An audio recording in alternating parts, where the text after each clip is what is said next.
here we are then in 2025, and all of the graft, all of the anguish and the pain and the moments when it all seemed like the impossible dream, you know, the road work, the cheap hotels, but most importantly, that continued belief that when you know what you want and you want it badly enough, you'll find a way to get it. And that is exactly where you're at here with this outrageously good album. Well, thank you very much, Tim. It's very kind of you to say.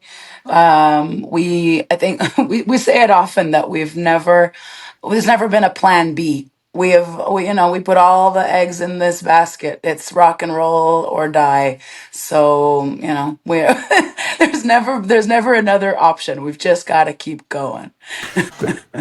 There was this great quote from Ayn Rand, who you will know, obviously, and it fits you guys perfectly. And it said, it's not a case of who's going to let me or us. It's who's going to stop us. Is that from Atlas Shrugged? I think it is, yeah. It's a wonderful quote. I love that quote. It's brilliant, isn't it? But it does sum you up, doesn't it? You know, this whole, if you want it badly, nobody's going to get in the way. Absolutely. I mean, why? First of all, why would they? Yeah. I mean, it's like you said, it's been quite a few years that we've been together. But I find that, we're always just growing and experimenting and, continuing to evolve just like humans should. So I'm very, very happy that we still love each other and still want to keep doing what we're doing and enjoy working together and enjoy being in the van and and touring and doing everything that has to do with releasing our music. So we love it. There's no other choice. And as is the case here with these things, there's a good story behind this album's coming into being. You sent out demos to producers, so more than one. And this is almost like the Hail Mary, isn't it?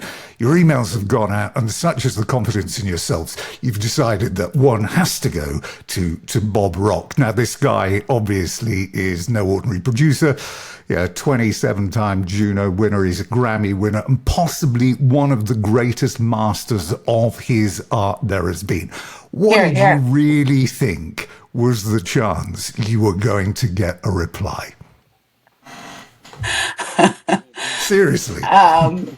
Well, let's just say that when he did reply, none of us could speak. We couldn't, we all basically peed our pants. It was absolutely unbelievable because we didn't think. Yeah, because I mean, we're not only, okay, so we have the guts to send the music, but now we also have to perform in front of him. Like, we actually have to be in the same room with him and be good. I knew that was going exactly to happen. The reaction that we had when Bob called. Find a better place for everyone dropped their phones. Sorry, I had it all set up, but that's the problem with me. I set things up wrong. This band is fueled on hope and dreams, so we do a lot of hoping, a lot of dreaming, and lately a lot of manifesting, and we're hoping that it all comes together this year for us, and our upwards trip continues in the upward. You were out on tour, though, Dave, with Glenn Hughes at the time. Now, you knew... Lee, because it was a text and a call to you. So you knew the following morning. So when you actually woke up and were told, this is it, was there a feeling of, wow, we're going to have, if there's another level above A game, this is where we've got to be? It was really just maybe the beginning of the story, for the record, because, he let us know that he wanted to do the record, but... It would be many, many months before we would get into the studio and wrote the songs that he wanted to hear, to build into actually getting in there and making the record, So it was very exciting at the onset, of course. But it was really just the beginning, let's just say. Did it immediately bring an increased level of pressure? Was there, you suddenly, today is now very different to yesterday. Today, it became serious. For sure, of course, yeah. I mean, it's Bob Rock, and I guess we all have varying levels of nerves, but I mean, already with the foot in the door, and he was interested in working with the band and had an affinity, probably for Lee-la and for the sound of the band. It's that already is a relief and a pressure off. But we still have to make the record, What were your expectations of him? What did you think that he could do to your sound as a band? Where did you think he could help take you? Good question. I mean, for myself, maybe at the time it was unclear what he would bring. We had seen films of how he works and what he might do. Obviously, we all listened to his records, and his records sound amazing. But it was only once we got in the studio that we really saw that he was more of a song maker than a sound maker. You know what I mean? Yeah, sure. Looking at lyrics and looking at the feel and the vibe of the songs. So, and he's really just a interpersonal kind of guy. All of the amazing stuff that you're sitting with in the studio is not really that important to him. It's really more about the artist, the song, the lyrics, and the feel of the song. He hasn't been afraid over the years to take bands in different directions. He did it most famously, of course, with Metallica, taking them from the period of And Justice for All and then producing the Black Album, one of the biggest selling albums ever. Was there ever a concern for you that he could be moving you in a different direction to get the success? Yeah, to elevate you maybe to million seller and playing massive arenas. I think, for me, there was never, it's never a fear per se of like, oh no, what's going to happen? Are we going to turn into something else? Because we're the damn truth. We have always known very clearly what we love and what we don't love.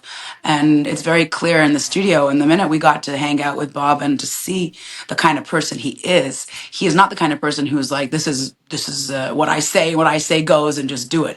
It's not like that at all. It's let's try a bunch of things. Let's come back into the room and listen back on the speakers. And the speakers do not lie. So he could come up with a great idea or a great hook and we'll listen back and it'll sound awesome. Or one of us would come up with it, and sometimes the ideas are great and they translate fantastically, and sometimes they're not so great because we totally try everything. We came very open-minded to our sessions, with knowing what an incredible producer he is, and knowing that this could only make things better. So I think that in that positive attitude, we all won.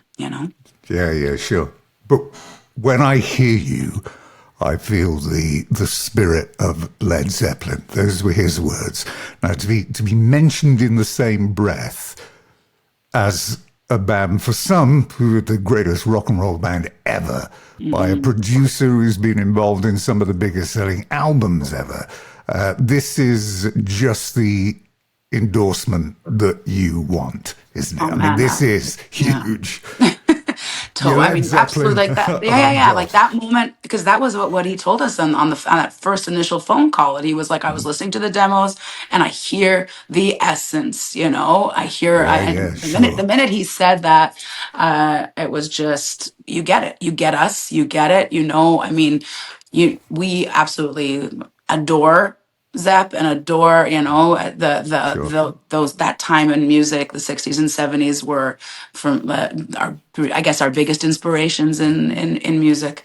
And it's just, it was like the clencher. It was like, okay, he knows exactly what we want to do and we're going to do it, and, we're very, very, very, very amazed and humbled, but at the same time, we really believe that we could do this, that we could do this together, that Bob will elevate us to that next level.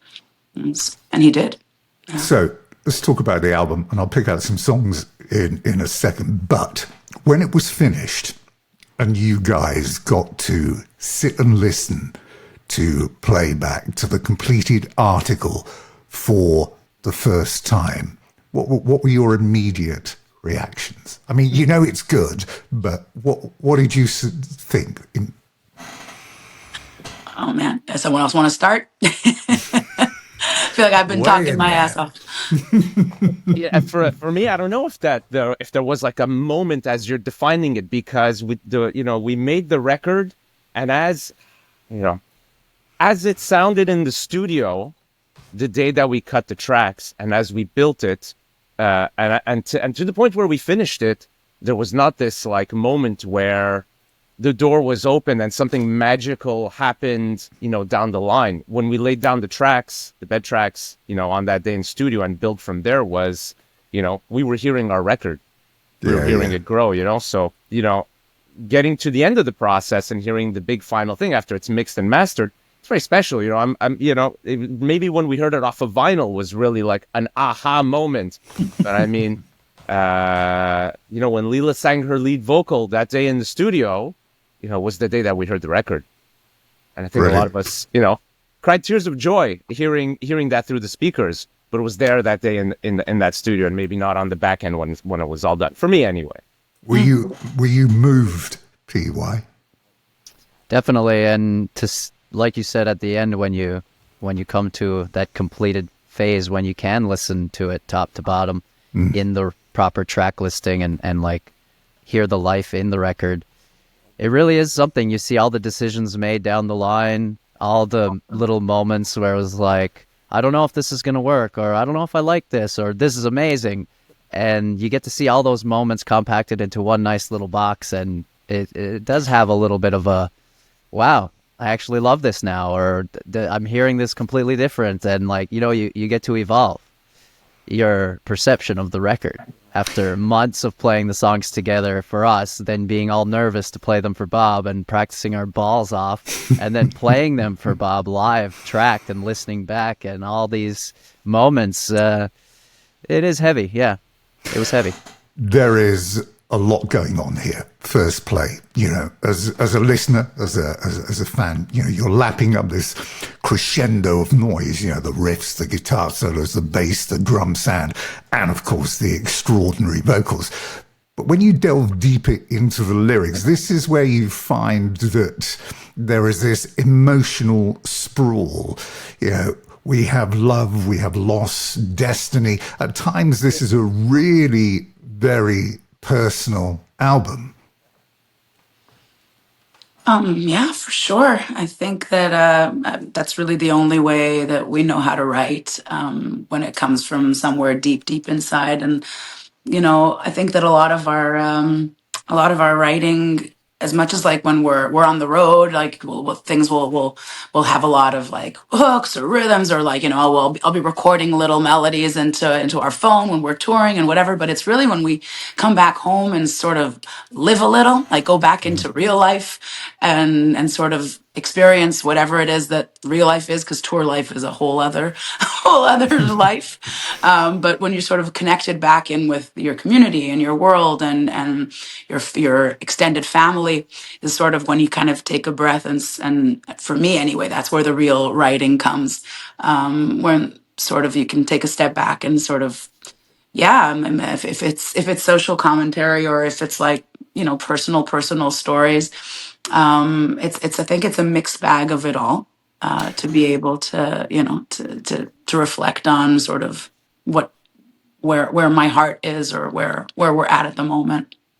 Bob gave you access, as well I understand, to this incredible collection of vintage guitars that he has. Did anybody make use of this? Oh yes.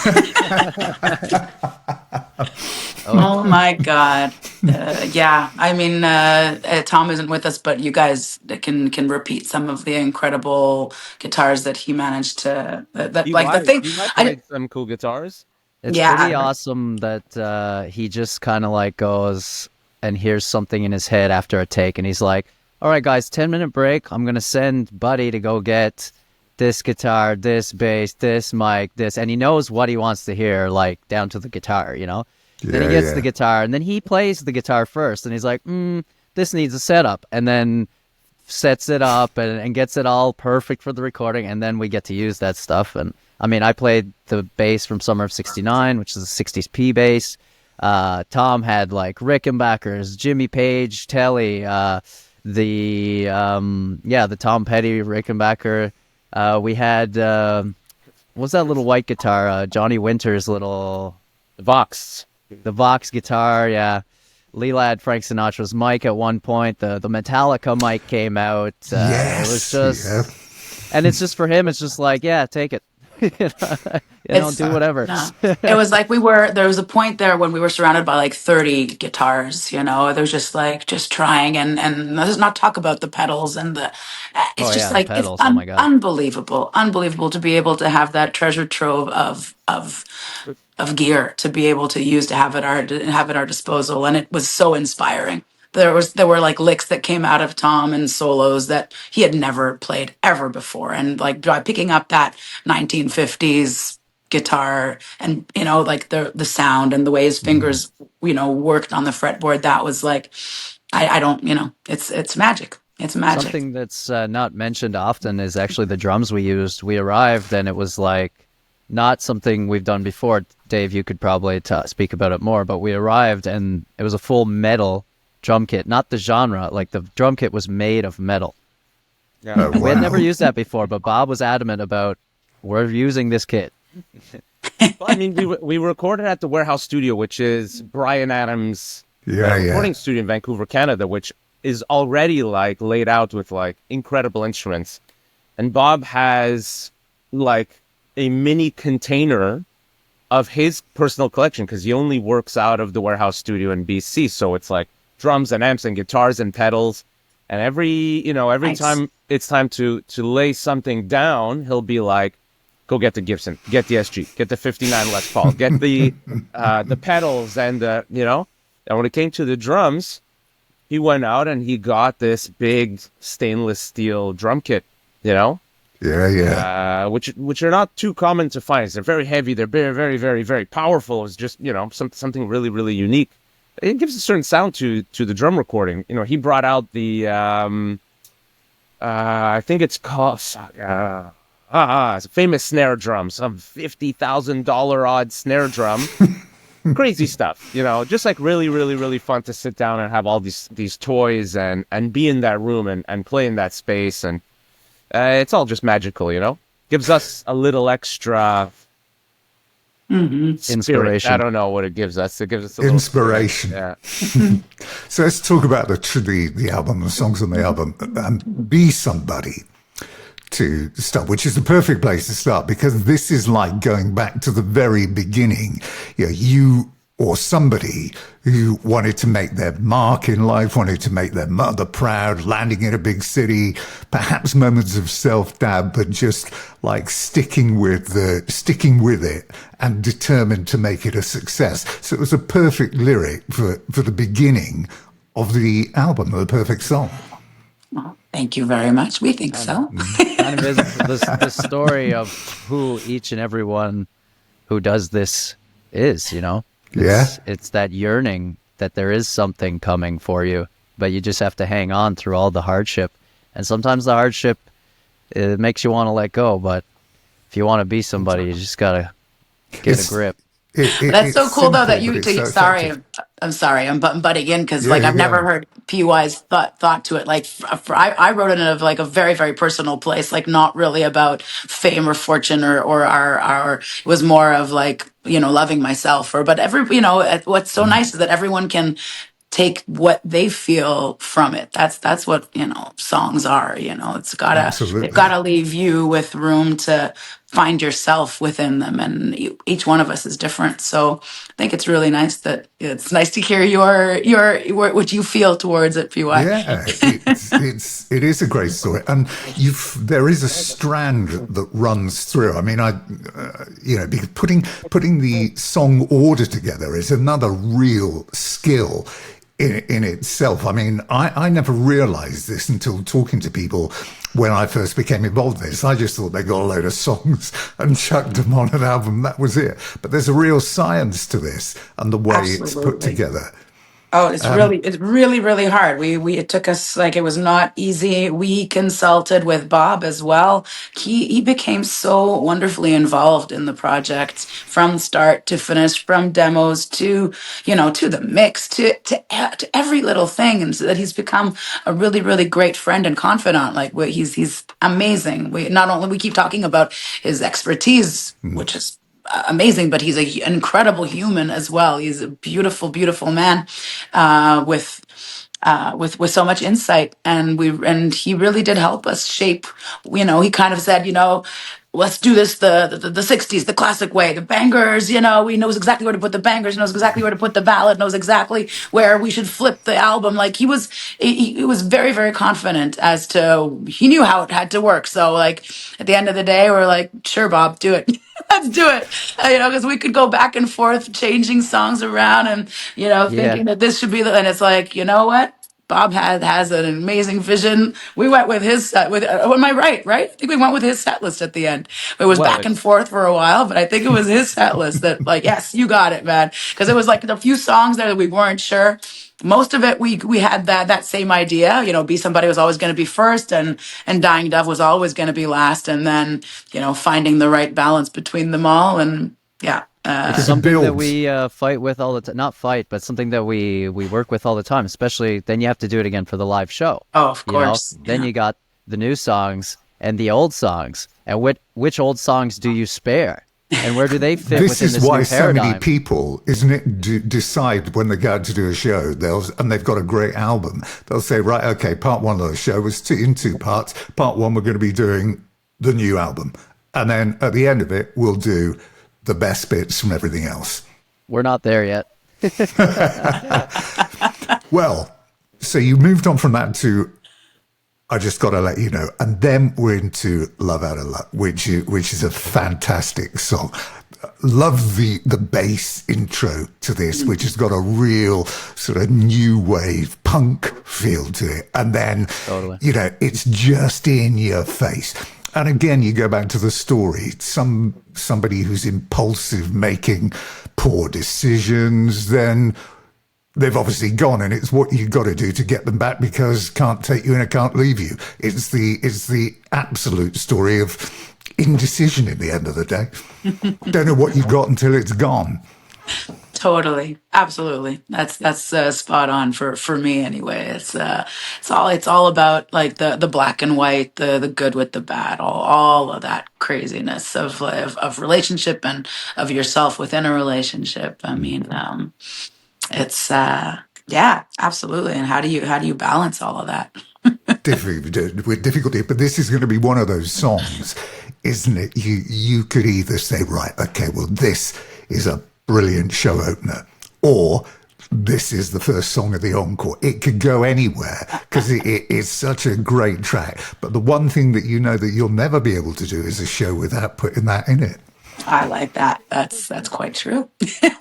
It is so. All I can say is that it is so fun to play. It is so fun to perform it and to exude the essence of that song. It is.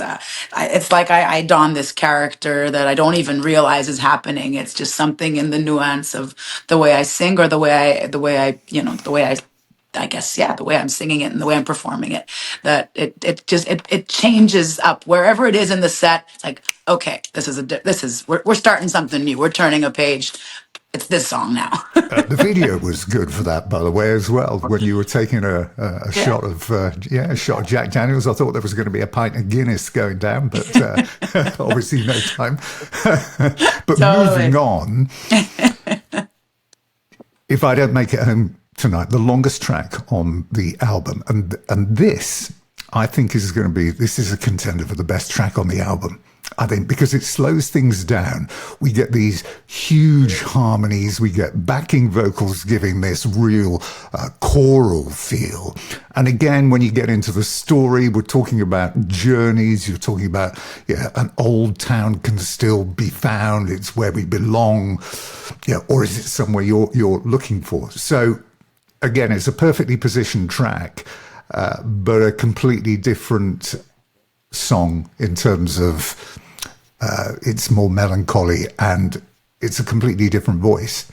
Yeah, I mean, taking like I think going back to like our love of 60s and 70s albums, that was the time when you could do anything you wanted on a rock album, because rock is everything. It is melancholy. It is in your face, heavy. It is in times, upbeat and just like a rock or something. And then, like you listen to the albums that we love, where suddenly sitar comes in, or you get like this crazy vibe of different influences in music, and and that's what made rock and roll, in my opinion, so incredible and so touching. So I think that when we got to the studio, and on day one, Bob was like saying, "Okay, I've got a bunch of vocalists. I want to come in for this. I've got a keyboard guy. I've got this. I've got that." I was like, our minds were blowing up. Like it was like, Yep. really, this is all going to happen with our little record. And it was amazing. And it does so much, and it adds so many layers to New have layers that backup. we've never had before. Yeah, absolutely. Yeah. And then it's truthfully, like when I can't listen back to that or Dying Dove without crying. I just can't. Like I tear up because it makes me so. I don't know. The power is overwhelming for me, and I the was way going to those two say, songs came about. the moments that it starts swinging, the moment those harmonies kick in and you get the background vocals and you get that choral feel. And again, it's one of those foreigner moments, isn't it? I want to know what love is. You can almost feel the hairs on the back of your neck stand up, and you're going to get these big beer drinking guys at gigs wiping away tears. Yeah, I love it. I love it, man. It's the best. Where is this old town then? Where can it still be found? What's what journey were you on looking for this? Is it somewhere from your childhood? I'm gonna leave that one for me and Tom, and it's like some things are too personal to really open up on. If you don't mind. But you've put that out there though. For sure. But I want to. It's like it's really important that everyone finds their own place, Yeah, sure. in the lyrics. Yeah. So after you've come off at the back of that, and again, the album turns another corner, because Better This Way has got this sort of country flavor to it. It's crazy, how that happened. Sort of 80s vibe, and this sort of sing-along chorus, and okay, that's the story of the first boyfriend, or is it the first girlfriend? Right, exactly. Is it the boyfriend or the girlfriend? Exactly. I'm not telling. Exactly, though. Yes, it is that first love, that primal. What did you think about it? It's pretty self-explanatory. Those lyrics are straight in your face. I don't have to talk too much about that waterbed, right?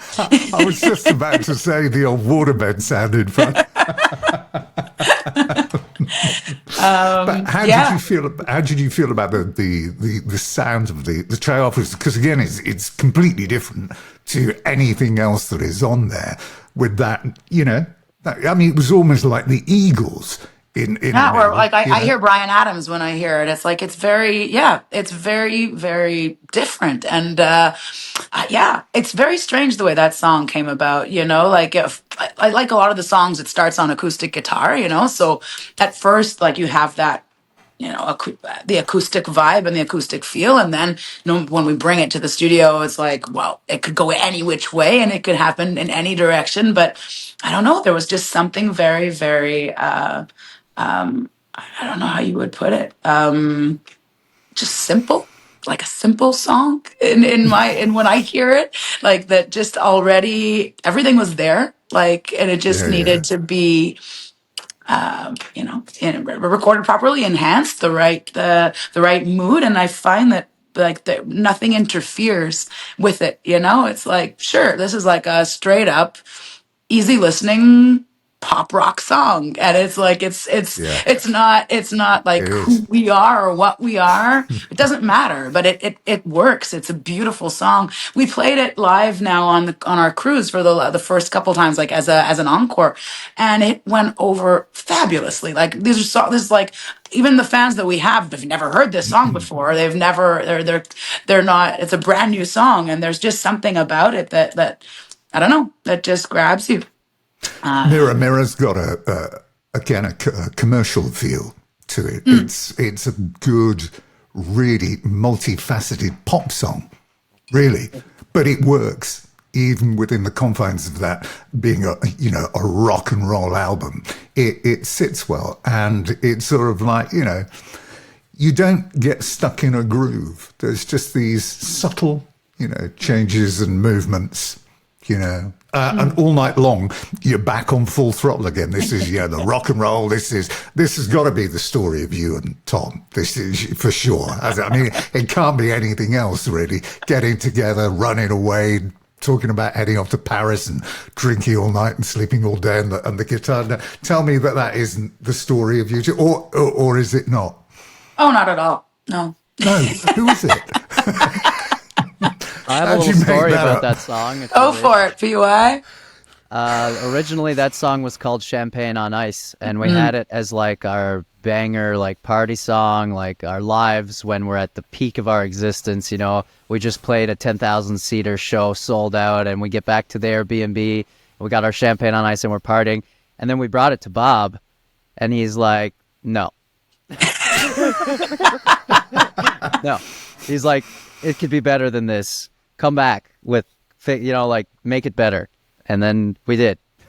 He wanted. He says, he said, I don't buy it. I'm listening. I don't buy it. That was his words. I don't buy it. Like, there's something in here that even was if not. we were gung ho on it, he didn't buy it. We were like, oh my God, it's the story of our lives, blah, blah, but no. So, and he did make it. He did make us make it better. We came home and we were sitting all around in a circle in our studio, everybody pitching ideas for lyrics and names, and like just being like, what does he want? What will make Bob buy this? And then, we went back and he bought it.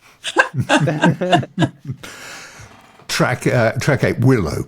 Now, this is going to be many people's favorite album track on here.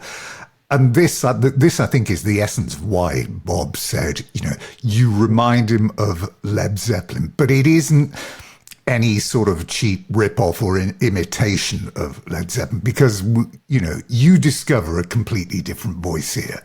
And I was going to actually say, was this when you were using the Frank Sinatra mic? Mm-hmm. Well, it's this is yes, absolutely. I love the sound of that mic. That was the mic that worked best in studio. But this song is actually really, really remarkable, because when we were working on collecting demos, and just re-recording and getting things ready to work with Bob, Tom found this old hard drive that was just, lying around with little snippets and bits and pieces of things from long ago. And he came across one, like an electric guitar and me singing, and the line, like the whole song was written. The lyrics as is, the line, but there was no chorus, there was no like that, there was no midsection, all that where the band explodes and all that, but everything else was there. And the minute I heard it, like I got that tingling feeling, because it was probably, I don't know, 8 years ago or 7 years ago that we had recorded that. And I was just like, Tom, this is the song. This is the song. Send it to Bob. Send it to Bob right now. And Tom was like, there's nothing here. There's no chorus. There's nothing. I'm like, this is the song Bob wants to hear. Like, send it over. And me and Tom, we had a huge fight over like, let's try to re-record it. Let's work at it. Let's write a chorus. Let's do all these things. And I really put my foot down and made him send it. And we didn't sleep for like a day or two until we heard back from Bob saying, yeah, this is it. And the thing was, when he said was like, I know exactly what to do. because like we were like, what do you do? This is not a song. There's no chorus. There's no hook. There's no like. There's nothing. It's like, don't worry. He knows exactly what we're gonna do with it, and that whole idea of that midsection where where all that heaviness comes in and the double time at the end, and it's all like that was all ideas that were born in the studio with Bob, and it blew us all away. But When the you essence of the fact that it was like a hidden thing that we'd completely forgotten, that if Tom hadn't found this hard drive, the song would not have existed, because I didn't remember singing any of it at all. this is going to be another epic on-stage performance, this, isn't it? Oh, Because yes. this is the moment, everything goes quiet in the audience, and everybody stands and listens and then just sort of takes it in, because it's like a special moment. Something great is happening here. Yeah. Or maybe not. I feel it. Sorry, what? I said, or maybe not. Oh no, we feel it for sure, for sure. Dave, you were about to speak. Sorry. No, I wasn't really. I mean, it's very, very, very amazing and awesome to hear, your take on all these songs, because, we're writing music from a place, a very personal place, and putting it out there, and there's the label and the manager and this guy, and everybody has an opinion of which songs matter and which songs are the ones, and which are the ones which are going to really land with the audience. And, and to hear back, we really, really, really all love The Willow, but it would be considered a B-side and throw it on the back of the record, and you'll never release it as a single, but it was our tour manager who said, no, this is a single. This song is a single, So, and many people have echoed that feeling, that it's such a powerful and important song. Yeah, We've already sure. begun to play it live, and it's really special to us, and it's clearly special to everyone. But I mean, to hear it from you and to hear it from many people, is special. Killer Whale. So, I mean, I know people like to throw at you. You sound like this. You sound like Etta James. You sound like, Janis Joplin. This had a real Grace Slick feel to it, I thought, actually, Killer Whale. And it kicks off again. This is what stands out about this album, because it's not only the music, it's the stories. And after you've been involved in, the previous 7 tracks, and you're getting onto this thinking, right, what's up here then?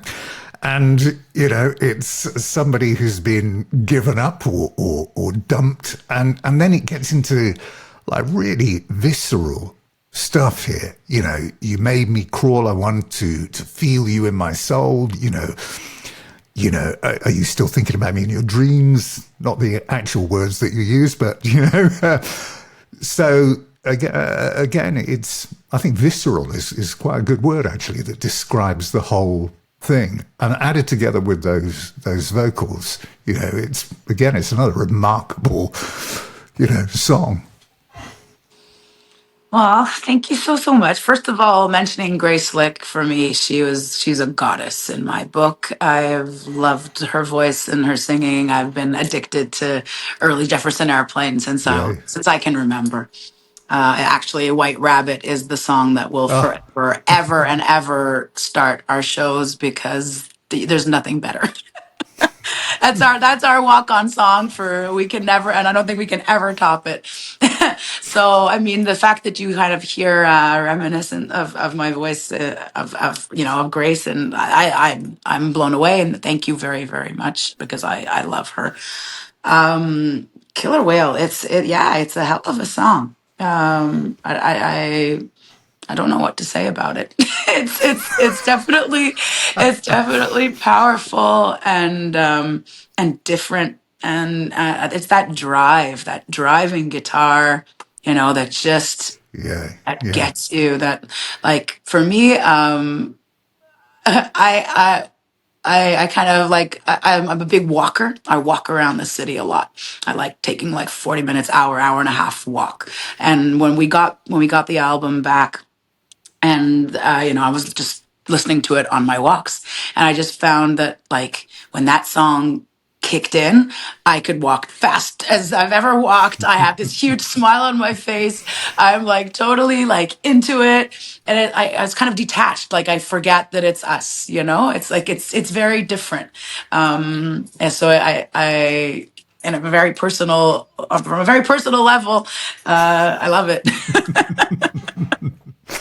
And to conclude, then, you see, you're sat there, and it's coming around to the last track, and you're thinking, right, okay, so we've had country, we've had punk and new wave, we got the rock. How are they going to end?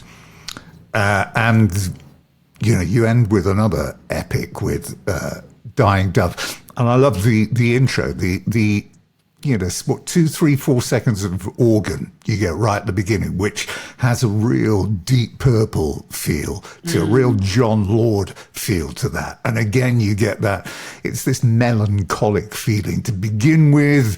And there's this classic 70s Zeppelin vibe that's going on. And then, after all of this emotional upheaval with this storytelling that you've been, writing about throughout the whole album, you end with, what is it? Maybe you and me, children of the moon and the sea, maybe we were just meant to be lonely.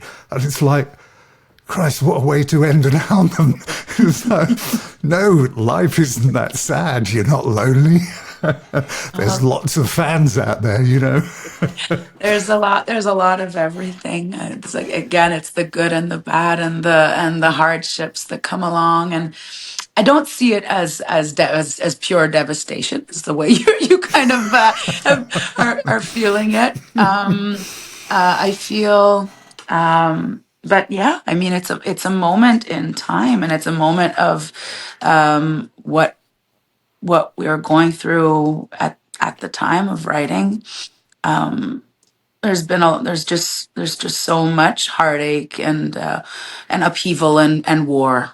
And it affects us. It affects us deeply. We really try to bring peace and love and positivity everywhere we go. It's our motto. It's the community vibe in our shows is so important, and I make a point of it every single night that we need to take care of each other, and that rock and roll is what's going to save us. Because I really think that there's just so much upheaval, and there's so much stupidity, and it drives me absolutely up the wall, when it shouldn't be, when all it should be is people taking care of each other. So I think that, when you sort of talk about, like the dying dove, for me, it's like that last cry for peace and love, which I don't want to give up on. So, it's a fantastic album from start to finish. Obviously, it gets better every time that you play it, because there's so much going on in there that you feel like, if you weren't affording it your total attention, then the next time you listen to it, you hear something that you didn't hear the last time that you were there. But most importantly, did it deliver on your hopes and your dreams when you set out on this project? For us, we've been pretty deep in this record for the past year or so, and it feels like the story of this record is only now commencing, even though we have released a few singles. Yeah. For me personally, it's what happens on stage that is the magic, and bringing this record to the stage and living it through our instruments with people in the room, living through their reaction, letting them join in to that music. That's where the music is really going to come alive. And I'm very, very excited for those moments. How about you, Dave? Has it delivered everything that you wanted and you expected out of it? I'll say that, maybe my relationship or our relationship, but my relationship with the music is very different than the audience member's relationship with the music. So, I'm thinking back on all the moments that we spent making this music and how it sounds as a full orchestration, is for the audience, is for you. To hear that you are loving it, makes me quite satisfied. about it. I can think back to how I felt making the record, and it was an amazing feeling.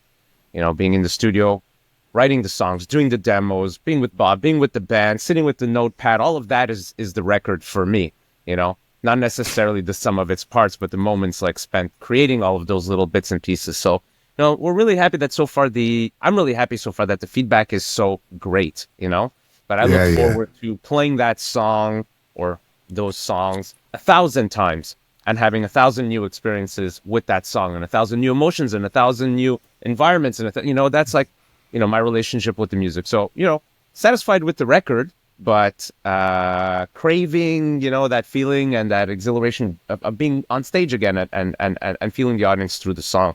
That's my relationship with the music. And tell me, the album title, right? Again, is this a nod to the greats of the past who've released albums whose title is just the band name? I know we've had the Led Zeppelin things thrown in here. So is just releasing an album called The Damn Truth, is that just a doff of the cap?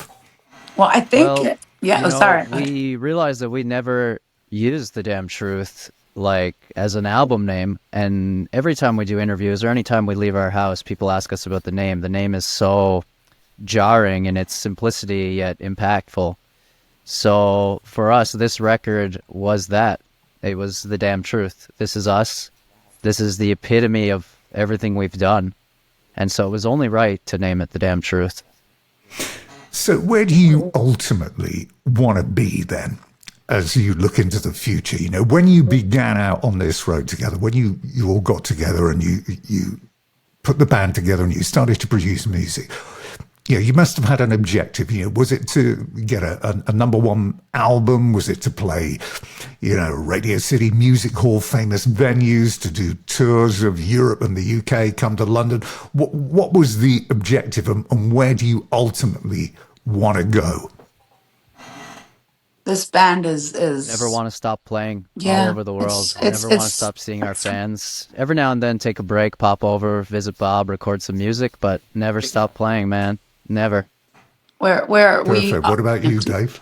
Oh, he goes to go. I mean, the thrill, the ultimate thrill, that we get to experience is to be on stage. There's an adrenaline, there's a high that takes you higher than any drug I've experienced so far. So to continue to tour and travel and see the world and have these experiences together and share the music and spread love is, I think, the goal, I think as you get older, also, you kind of realize that the moments in between are really what form it's not really about the goal, it's about the journey and the time we spent. So as we continue to make music and make records and tour and be in it is the joy, is the goal for me. But to get on stage, it really amplifies the feeling inside. Are you going to get Bob involved on the next one, as it's been such a success on this one? We'll take all those questions back to the committee. How about that? I don't think we've discussed any of that. We'd love to see it, honestly, but we'll see what happens. But I mean, it's a pleasure to work with Bob, and it's really a blessing. So if we do get to receive that kind of luck and experience again, we will probably receive it.